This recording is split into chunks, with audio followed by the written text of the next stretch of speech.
Happy Valentine's Day, everybody. Hey, for you guys especially, I hope you're listening to this early Monday morning because it gives you the rest of the day to get ready for Valentine's this evening when you get home from work, if you've not done so already. So just trying to help you out there, guys. All right, today's devotion, we are in Numbers chapter 34 in our Bible reading plan.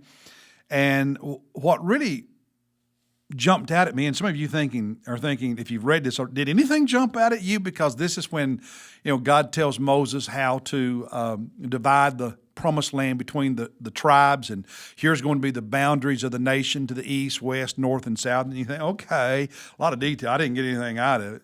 God spoke to you, Steve? Well, yeah, because here's what I thought about. I thought about lost blessings, missed opportunities, and unrealized potential. Let me explain. God outlines the boundaries for the nation of Israel in the promised land.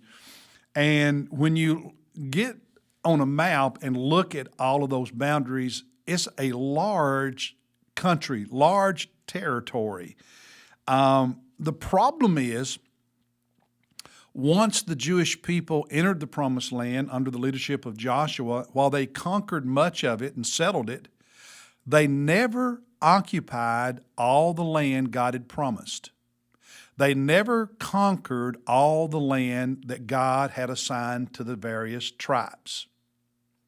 So there was potential for their nation that was never realized. There was a promise given that was not fully acted on. When you get to the book of Joshua, and some of you will remember we read Joshua last year, in Joshua 13, when he is an old man approaching death, God says to Joshua, there is land still to be conquered. After Joshua dies, we enter the period of the judges, when the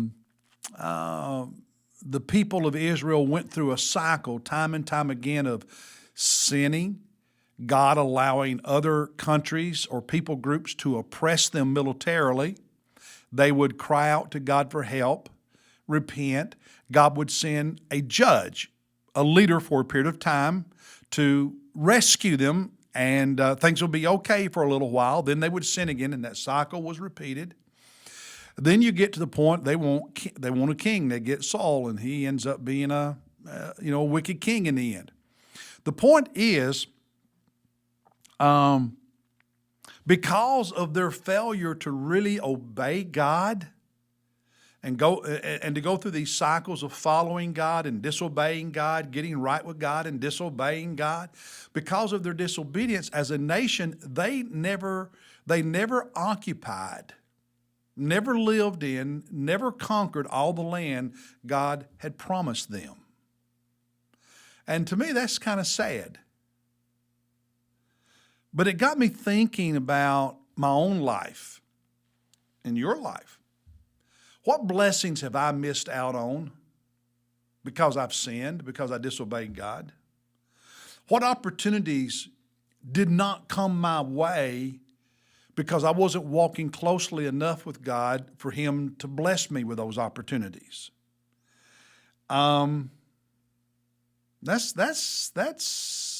a big question. The answer is, in my own life, there are probably more blessings and opportunities I missed out on because of my own failure, my own sin, than I realize. I would imagine that's true in a lot of our lives. Now, some of you, you missed out on a lot of stuff because you wasted a lot of years not even trying to live for Jesus.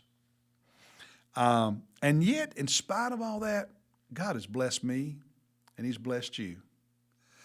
And I'm so thankful that even if we don't realize every opportunity or receive every blessing or achieve all the potential we have because of sin and failure, God still blesses us with a whole lot. Because, even though the people of Israel did not conquer all the promised land, they did conquer a lot of it. And that's better than none. I'm thankful for God's blessings. But as I get older, I don't want to miss out on things. So I'm determined to stay closer to Jesus than I've ever been, and that's what I encourage you to do too. Hey, God bless you, and I'll see you tomorrow. Oh, guys, remember, Valentine's Day. Let her know you love her with more than just words. I'll see you tomorrow.